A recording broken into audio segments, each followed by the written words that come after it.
Армысыздар қадірменді көрермендер, бұл жан түршіктірер әлем. Қауіпті әлемде әркез сақ жүруге кеңес береміз. Бір қателіктің арты бүкіл адамзат тағдырын өзгертіп жіберуі әбден мүмкін. Ескерту, бағдарламаны жүрегі мен психикасы әлсіз және 18 жасқа толмаған балаларға көруге тыйым салынады.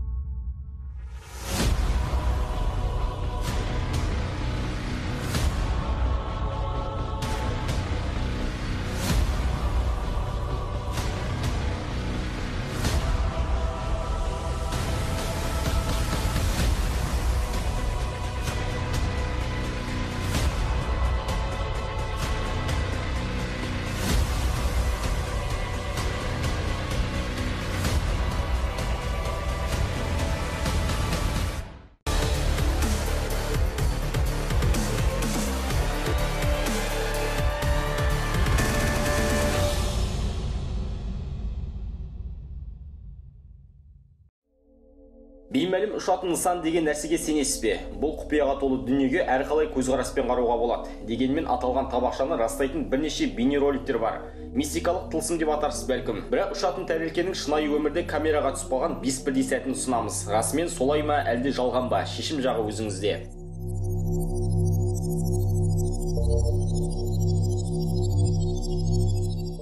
Нью-Мексикадағы апат. Мына видео Америка Құрама Штаттарындағы Нью-Мексика штатында түсірілген. Бұл кадрда беймәлім ұшатын нысанның апаты бейнеленген. Байқайтынымыз жерге 2 мәрте құлаған ол тек екіншісінде ғана толықтай жарылысқа ұшырайды.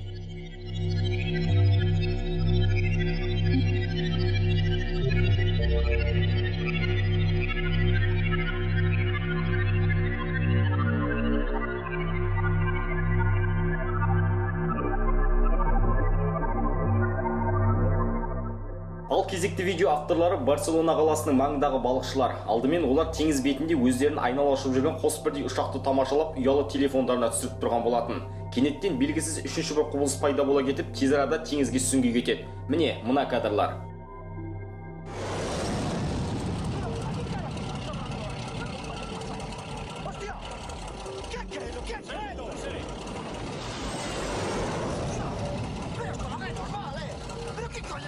¿Qué pasa aquí? ¡Me cago en Diola! ¿Pero qué carajo está pasando aquí? ¡Hostia! ¡Cago en la hostia! ¡Cago en Diola! ¡Para la máquina!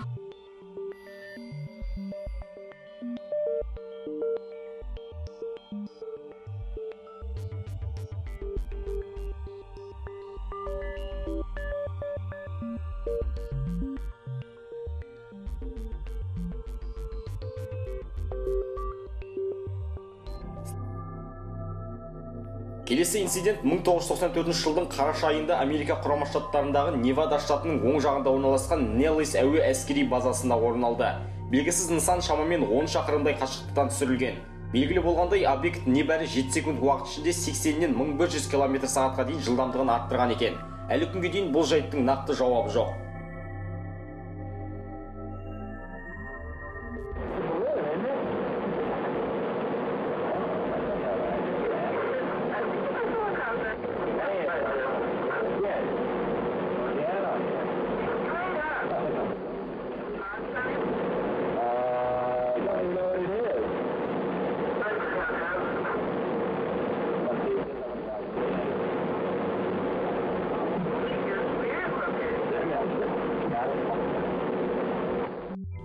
Енді мына кадрға зер салайық. Бейне авторлары ұшақпен сапарға аттанған әкесі мен қызы.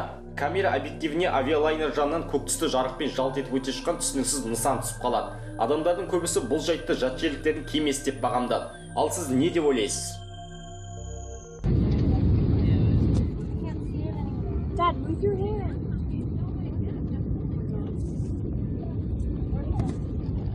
What the hell is that thing? Can you move? Hold on a second. Dad, move. What is that? I can't see. Move.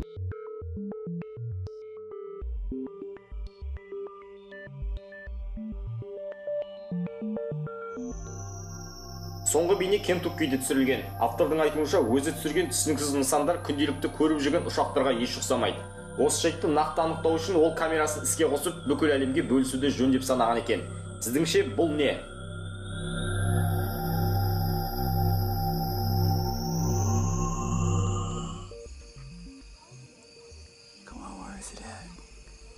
That's right, there it is again.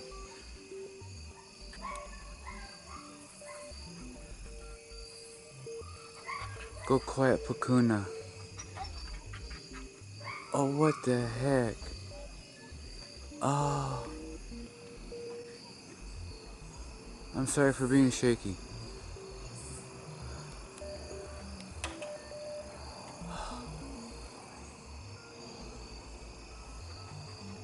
Oh, what is it? Oh, I see what you're saying now.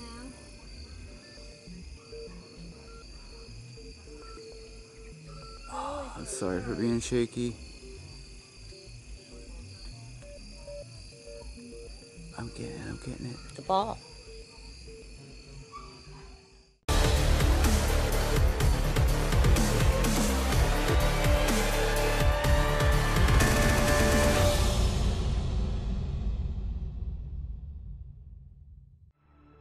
Метеорит ғаламшарымыздың негізгі жауы. Қаншама ғасырдан бері планетамыздың әрбір түкпірін аяусыз соққыға жығып келеді.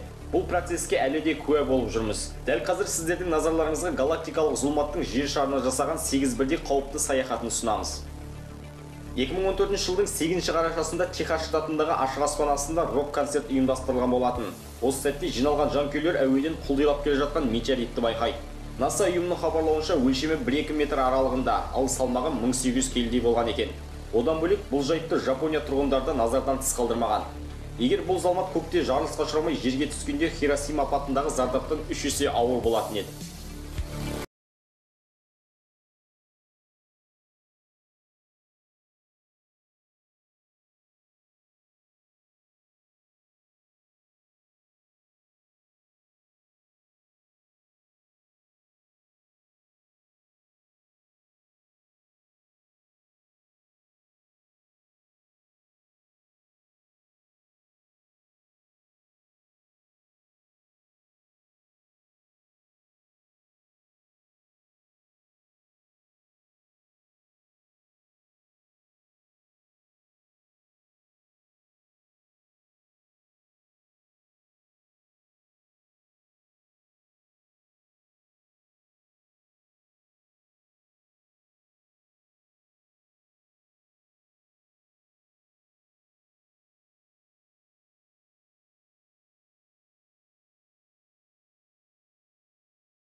Жапониялық бұл дүние 2003 жылдың наурызында аттандырылған еді. Мақсаты галактикадағы Итакава атты кішкене астероидтің сұлбасын түсіру. Кеме ғарышта 3 жылдан астам уақыт зерттеуде болады. Ақыр соңында ол өзіне артқан тапсырманы артығымен орындап қойғандай. Итакава астероидтарын өзімен бірге ертіп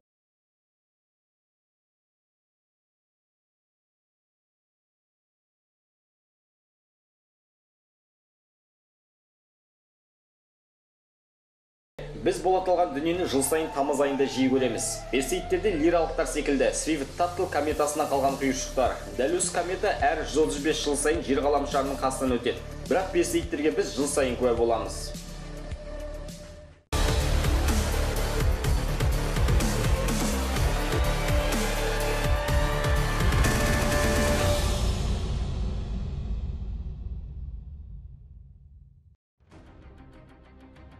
қай түрі болмасын оңайы жоқ. Өзіндік қиындықтар мен ауыртпашылықтарын көтеріп төзуге тура келеді. Әрине, егер жеңіске жетіп алға қойған мақсаттарыңды орындау үшін. Дегенмен кейде көздегеніне жету жолында кейбір спортшылар денсаулығын құрбан етіп алып жатады. Сол бір қателік немесе сәтсіздіктің салдары тек мәнсабыңа емес, өміріңе де қауіп төндірмек.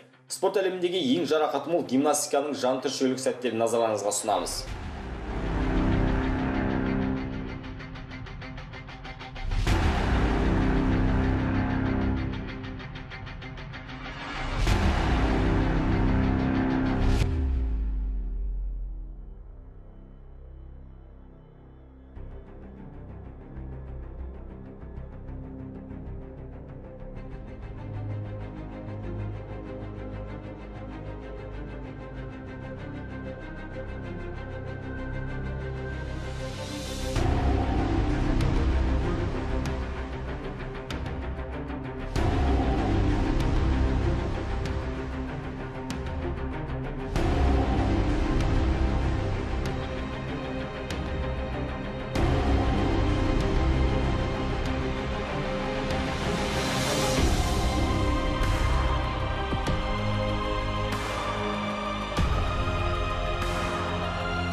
атлетика қауіптілігінің қасында жеңіл атлетика ойнамай қалады. Зілтемірді кәсіп еткен алпауыттар кейде тепе-теңдікті өз бақылауында ұстай алмай, қолын немесе бел секілді дене мүшелеріне ауыр зардап әкеліп жатады. Кейде оларға көтере алмайтын шоқпарды беліңе байлама деген келеді. Амал не? Рекорд орнатуға тырыссам деп денсаулықты бәске тігетін ауыр атлеттердің қателігіне зер салайық.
Жануарлар саябағы отбасы мүшелерін жаныңызға ертіп демалыс күндерін керемет өткізу үшін аттанатын қызықты мекен. Алайда біліп қойыңыз, барлығы сіз ойлағандай бола бермейді. Қызықты мекен кейде тосын сыйымен қауіпті мекенге айналмақ. Бұл сөзімізге дәлел керек болса, зоопарктегі 10 сәтсіздікті назарларыңызға ұсынбақпыз. 2016 жылдың сәуір айы Жапонияның Синдай қаласындағы жануарлар саябағында мына бір шолжаң шимпанзенің іші пысты ма, әлде саяхаттауды жоспарлады ма, тоқ көздері орнатылған бағандарға шығып сым үстінде әрлі-берлі ойқастайды. Бәлкім қашуды жоспарлаған болар. Алайда ол бұл әрекетімен тек өз өміріне ғана қауіп төндіріп қоймай, бүкіл тұрғындарды жарықсыз қалдыруға шақ қалды. Артынша ұйықтататын дәрі арқылы бұл жайтқа тосқауыл да қойылды. Кейде арам суға сылқия тойып, ойымызға келгенді істеп жатамыз. Бұл әрекет арқылы ұятқа қалудан бөлік ажалдың аңдып тұрған байқамаймыз ау сірә. Осындай ақымақтық Американың зоопаркінде орын алды. Аю мекендеген ашық алқапқа түсіп, жыртқышты жақынырақ тамашалауға бел буған азамат гризлидің тырнағына ілікті.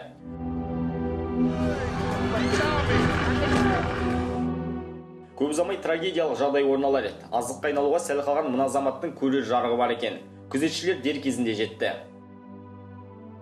Ал кейде алкоголь мүлдем ақылға сыймайтын әрекеттерге итермелейді. Даниэль атты мына кейіпкердің қылығы осыған дәлел.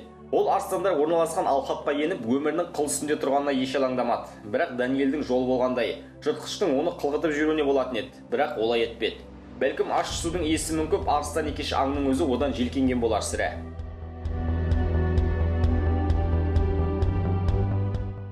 Қауіпсіз деп ойлаған жануарларымыздың кейде күтпеген жерден тісін батыратын кездер болады. Мәселен, кезекті мас күйдегі мына бразилиялық азамат маймылдарға жақын барып, ұстап көргісі келген болар. Суға түсіп, соларға қарай аттанады. Бірақ құшақ жайып қарсалар жануар емес. Бәлкім олардың өткір тістері бар екендігін ұмытқан болар. Өрескел қателік жасаған бұл көрермен мына жарақатынан соң енді бұлай етпес.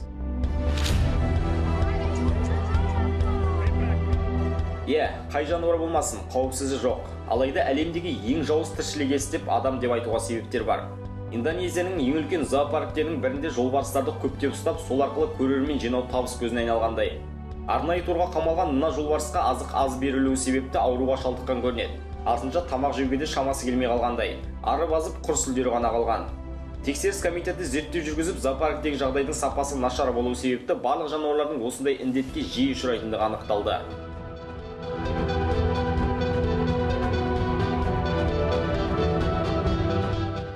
Және осындай сапасыз қызметтен шаршаған мына мүйіз тұмсықтар отбасы Израильдің саябағынан қашуды жоспарлап ойларын жүзеге асырады. Енді оларды тоқтату қиынның қиыны. Өйткені мұндай алыптарға тосқауыл қою үшін танк секілді көлік керек ау. Ал жануарлар тұрағын қоршамау қарапайым адамдар үшін өте қауіпті. Кейде тамашалап отырып, олардың ортасына қалай еніп кеткеніңді мына неміс азаматшасы секілді байқамай қаласың. Өте қауіпті жануарлардың санатына жататын ағайулардың сулы алқабына тап болған оны құтқарушылар жоғары көтеріп әлек. Бірақ артық салмағы бар кейіпкер алғашында жібі үзіліп суға қайта түседі. Ал өзін тамашалауға келген көрерменді жануарлар керісінше өздері қызықтап тұрғандай. Дегенмен оны құтқарып алуға жиналған қауымның шамасы жетті.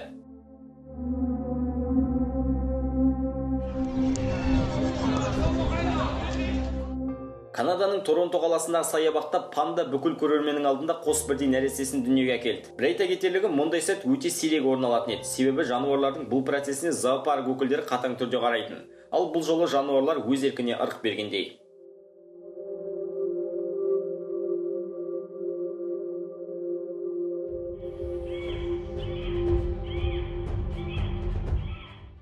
Піл секілді алып жануарларды еркіне жіберсең, мынадай ыңғайсыз жағдайды бастан кешіріп жатасың. Ебедейсіз мақұлықтар аяғын аңдып баспай шұңқырға да түсіп кетуі мүмкін. Мына бейнедегідей қашуға тырысқан қалқанқұлақ тоқ көзіне жалғанған сымға ілігіп, аз болмағанда ажал құшуға шақ қалған еді. Алайда оны құтқарар адамдар табылды.